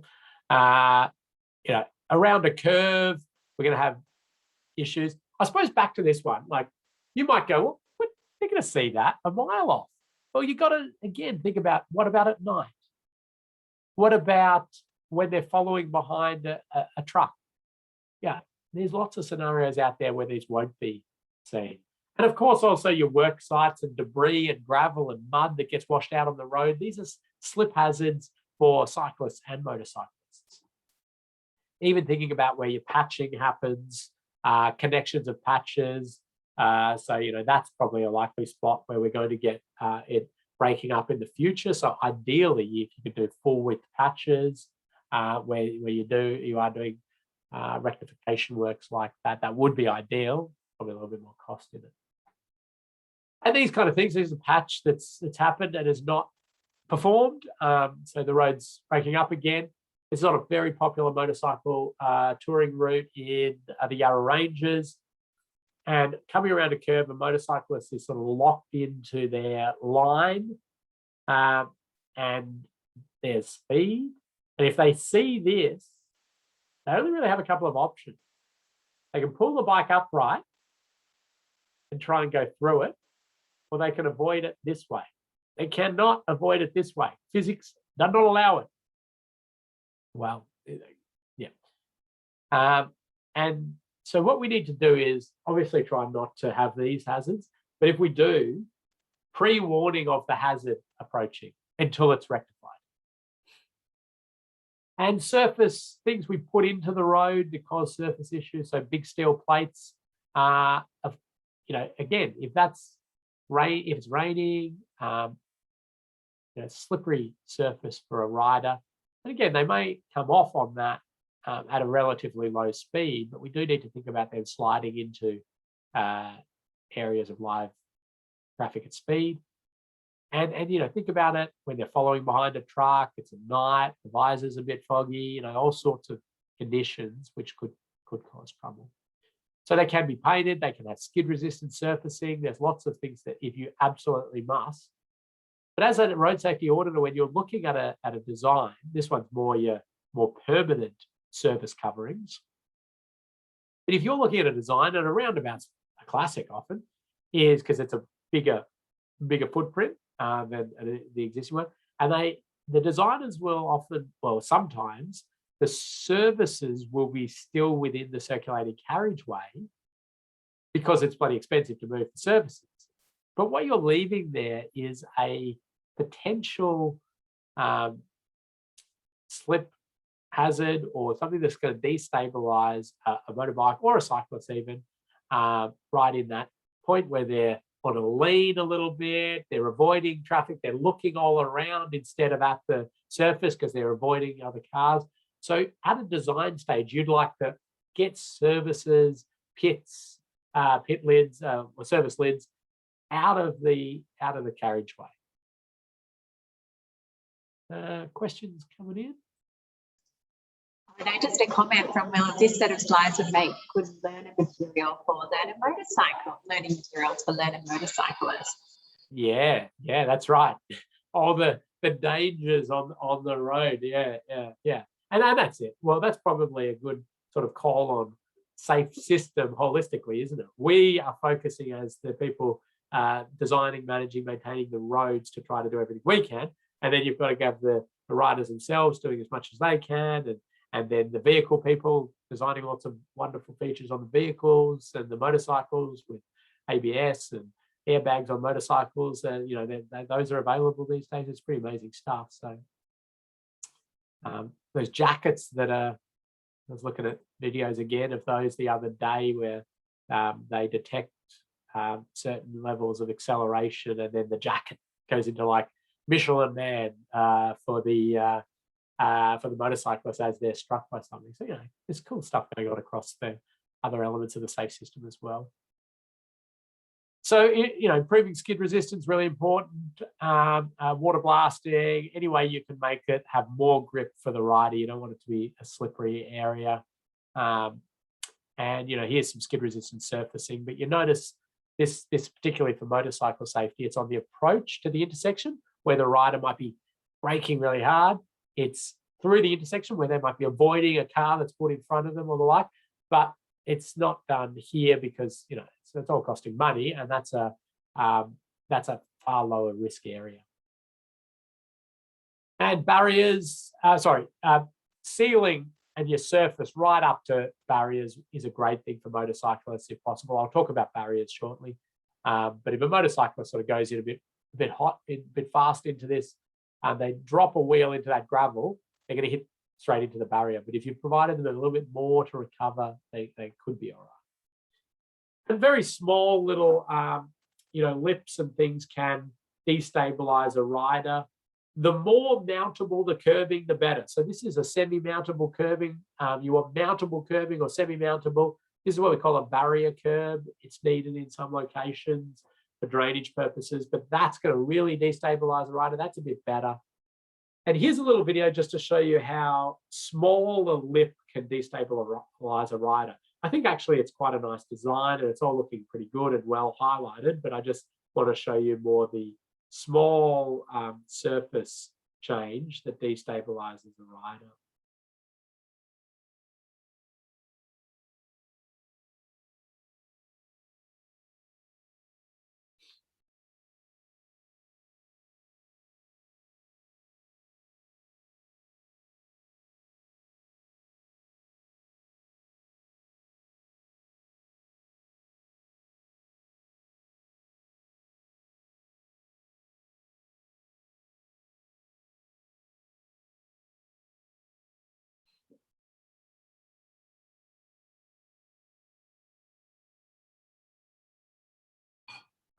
All right, I'm gonna move a bit quicker here. So that motorcyclist hit the grab rail. That's usually put in where a cycle path crosses a road, so the bike rider doesn't have to get off the unclip or And I showed it in New Zealand, and they were showing me this. Hey, bro, have a look at the our grab rails. We were using PVC piping. That was my really bad New Zealand accent. Just break away. Right. Oh, it's innovative.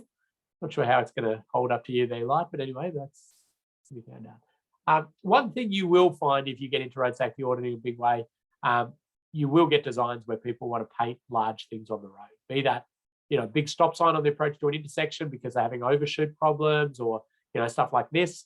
Just be aware that will become a slip hazard for motorcyclists. Thermoplastic line marking. When it goes first down, it's got a decent skid resistance. It polishes up, and it becomes, when it's wet, it becomes really slippery. So really thinking about trying to minimise that to where it's absolutely required. And signs, of course, motorcyclists very attuned to signs. There are these particular motorcycle warning signs available. You put it with a supplementary plate to say, loose stones or rough surface or whatever it is for the rider that's coming up. And very effective in alerting riders to hazards.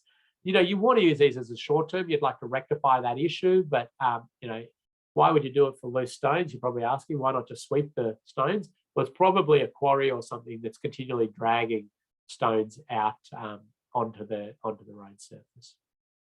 And just general good signage and warning signs are really important. I'm going to jump past this quiz because I need to catch up a little bit of time and talk about strike. Here's something I got a graduate to do quite a while back. Big pile of motorcycle crashes. Hundreds and hundreds of motorcycle crashes on curves, and as we suspected, most of them are the outside of the curve. Physics doesn't allow as much onto the inside of curve crashes, although there do seem to be some.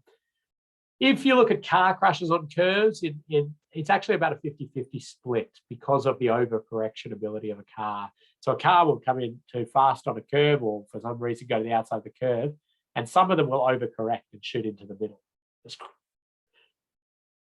Motorcyclists go to the outside. So thinking about the outside of the curve is really important, trying not to put fixed hazards or trying to make it as friendly as possible. So here we go. Coromandel Loop in New Zealand, super popular motorcycle route, got a bit of a surface issue, and the outside of the curve there has concrete blocks. So not a good scenario. And of course, every galvanized steel post out there on our network, we would term it frangible but that's for passenger vehicles. Now, frangible is that term we use in industry to mean breakaway on impact. And it is frangible for a car. Car hits one of those galvanized steel posts, it will flatten it. No worries, no injury to them. Motorcyclist hits that, they're likely to be killed or seriously injured because it's strong enough to do that. And there's plenty that have killed and seriously injured motorcyclists out there, the galvanized steel poles. So first of all, we need to think about, are all these signs needed? Is this one needed? It's potentially blocking some sight lines for vehicles that come up here. Are they're going to kind of know where they're going? Is that needed? Do we need both of these? Could we consolidate that to one in the middle there? Lessen the risk. The side of a sign face, so any parallel signs on the road network to your running lane, they're kind of a knife edge for a motorcyclist as well. When I do this, run this course in person, we have a sign and I sort of, threaten to throw it at people's side on to show them how much of a knife edge it is. There are also these flexible sign ranges and different products, usually for low mount signs, that you can look at using if it's a popular motorcycle route and you believe it's a particular danger. Think about your road furniture, motorcyclists leaning to go around curves. So how close is road furniture? I mean, this will probably be taken out by a truck before a motorcyclist, but that's the same thinking. And here's a staged photo of a motorcyclist leaning around a curve, showing you that they sort of lean as they go. And of course, strike hazards, we usually a lot of the time we use barriers to protect road users from the strike hazard, the trees, the power poles, the drop-offs, whatever it is. And so I'll summarize like 10 years worth of research out of the University of New South Wales on motorcyclists striking barriers. There's a couple of people up there who that's what they do. They research them. Half the motorcyclists that strike barriers are already off the bike, sliding along the road surface. The other half are trying to gain control of that bike. They hit the barrier and they go over the top really quickly. They don't slide along the barrier. So what we can do about that, what we can offer here is underrun protection, sometimes referred to as rub rail, for your W-beam systems. So all of those ones that are sliding, they hit that and they slide along it. So here's your sort of before picture. You can imagine you're off your bike sliding at 60 k's an hour or something like that. Hitting one of those posts is going to be horrific. Hitting that, it's going to be less horrific. It's not going to be friendly, but it's not going to be like a soft nothingness. You're going to slide along it and hopefully dissipate your energy and survive that. And that can be retrofitted to existing W-beam. You can add those to them with your little brackets there. And here's a little video of some motorcycle crash tests. So this is the European crash test for motorcycles. It's a 60 kilogram crash, 25-degree angle, 80 kilogram dummy. And here's straight into a post at 60 kilometers per hour. And that actually wrote off the dummy. That's a dummy write-off. Those dummies cost about $320,000, probably more these days. That one deflects the energy, moves it along. It was within injury levels that deemed a pass at the 60 kilometer per hour for that underrun protection. So they can work. There are limitations, obviously, on all of this. I mean, we've got a vulnerable road user traveling at amazing speeds sometimes. And then as an auditor, we need to just think about a few things like you cannot put this on the end terminal of a barrier. That is a very specifically differently designed barrier system. We don't know what that would do if it was connected. That's never been tested. There is no designs. But, if you're out there with people who know barriers really well, and if you've got a job that's got barriers, you're going to get barrier experts in with your team for a while until you become that person. But we, can't do that. Wire rope, I'll just dispel a few myths now. Motorcycle community somehow have convinced people that this is the worst thing ever for motorcyclists. It's the cheese cutter.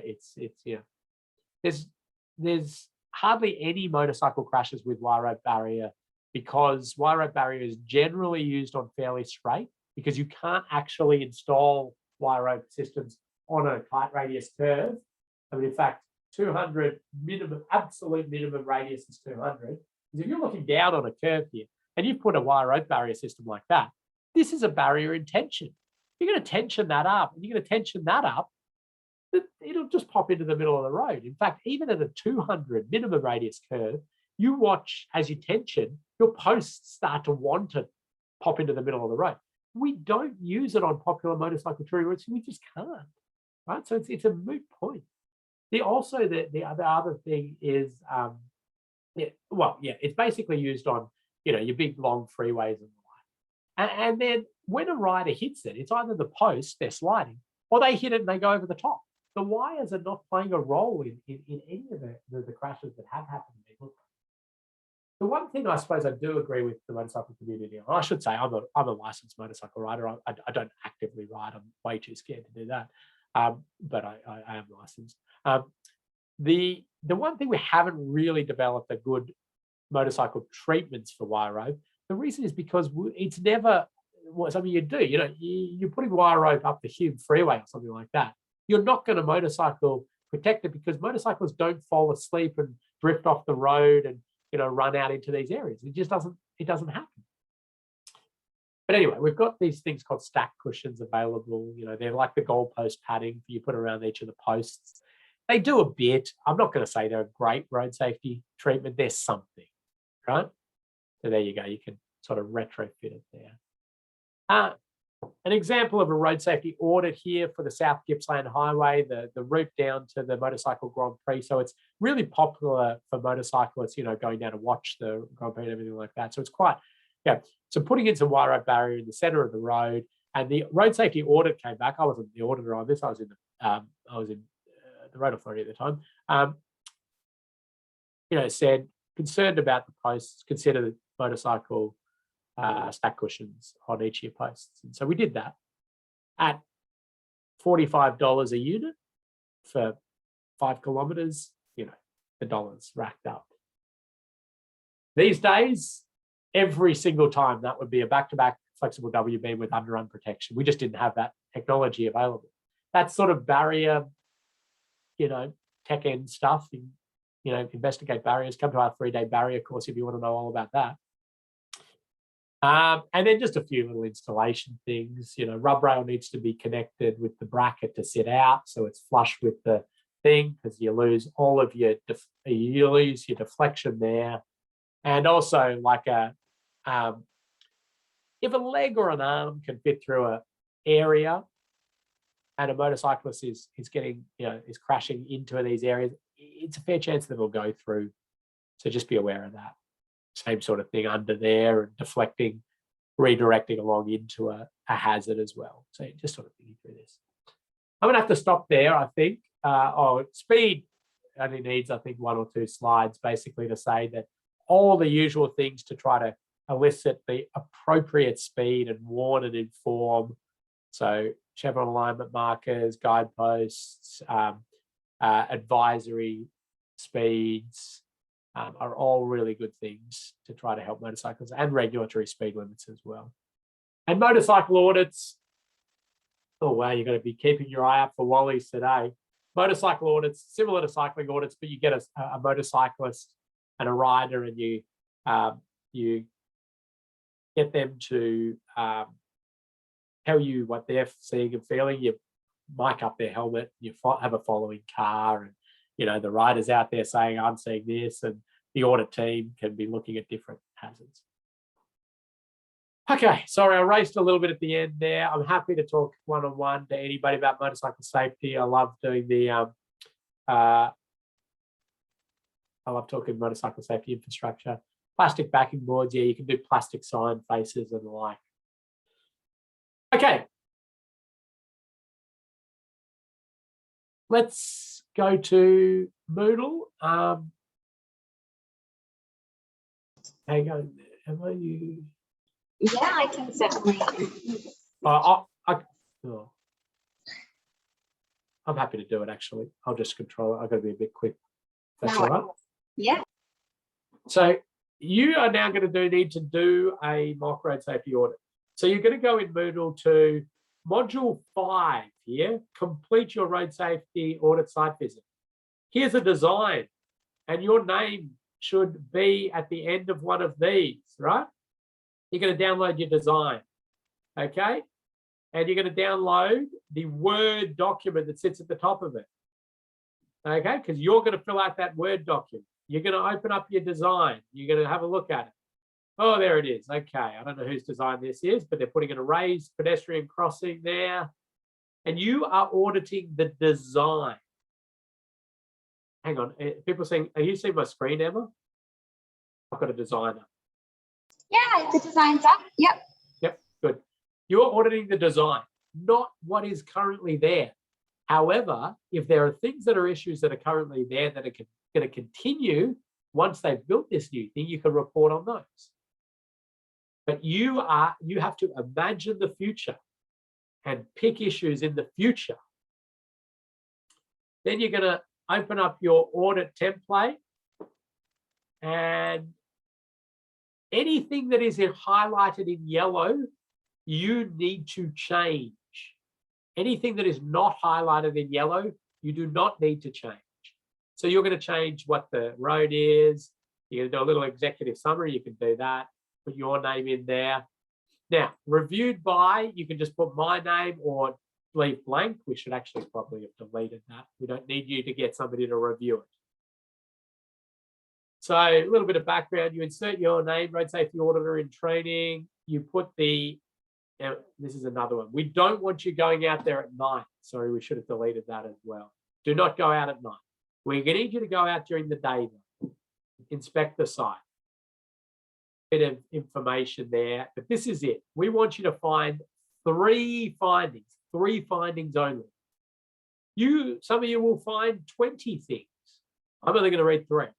So I wouldn't waste your time writing 20. I'm going to read the first 3 that are in there, and that's it. I'm going to mark you on the first 3.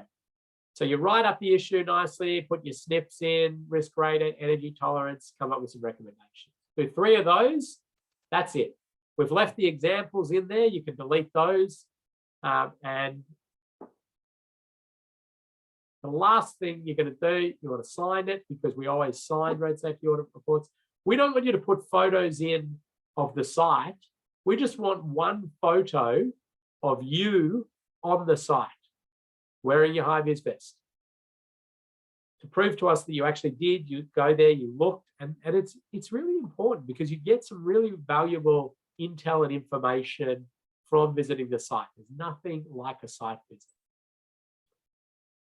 The other thing you're going to need to do is sign a safe work methods statement to assure us that you are going to be safe on site. We've selected sites that can be done very safely, but we want you in a high-vis vest. You've got to be wearing a high-vis vest, all right?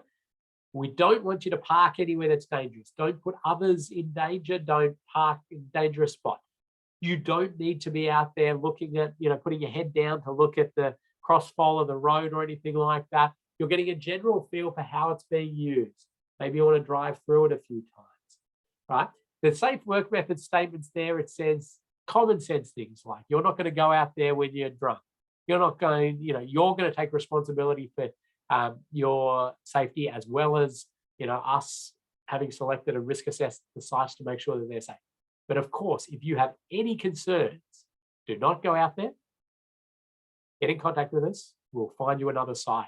We will make sure it can be done safely. But you've just got to do this little quiz thing to say, yep, I will play my part in keeping myself safe. And yeah, complete your audit site visit is the key. So you finish it, and then you upload it back to Moodle. Of course, you can contact me at any point. If you can't find the 3 issues, you absolutely, spend your time. You've used your checklists. You've gone, I can't find anything, right? Get in contact. We'll have a chat through it. I'll talk to you. I'll give you some hints on where to look. Remember, you're being predominantly marked on, are you writing things up correctly? Are you doing correct process? Are you filling out the right information? Are you using that recipe of writing a audit finding?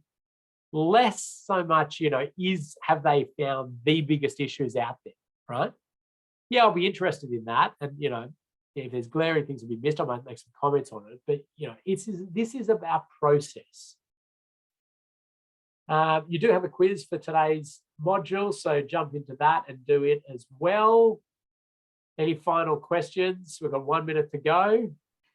Deadline for that. Oh, yeah. Deadline is actually a week after we finish this program. So not next Friday, which is... Sorry, your audio is breaking up a bit there, Emma. So next Friday, the 27th, it's in there. You can see it down there, due date. So what that means is you can get started on it. For the module next Friday, you can come with any questions as you want. We can talk them through as a group, but you'll have another week after that to still complete this.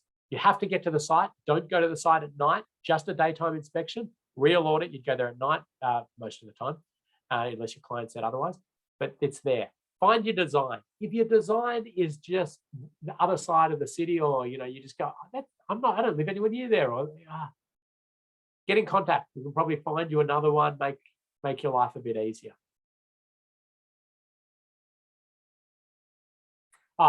Yeah, so lockdown. Yeah, we do as an education have an exemption to do it, but you've got to mask up. It's in your swims, actually. We don't want you, spending too long out there or, hugging any of the residents. That does bring up another one. I'll just say, when the residents come out and ask what you're doing, you just say training exercise. Don't show them the plans. Please do not show them the plans. Don't do anything like that. Training exercise is your answer. Sorry, we've gone a minute over. We've covered everything there. If you need to go to another meeting or something, log off now, you're fine. I will just cover off any last things. Yes, so we're seeing there some people maybe already have some contentious sites, so please don't do any community consultation. Okay, are we good, Emma? Yeah, we've got one question, but I might send that to you offline, Ken. Yeah. All right. Thanks, everybody. Great session. Sorry to rush a little bit at the end there, but so what? We see people in a week's time. Yes, next Friday. So we don't have a session on Tuesday. The last one is next Friday. Awesome. Good luck with your audits. Keep in contact if you need some assistance. Absolutely. See everyone next week.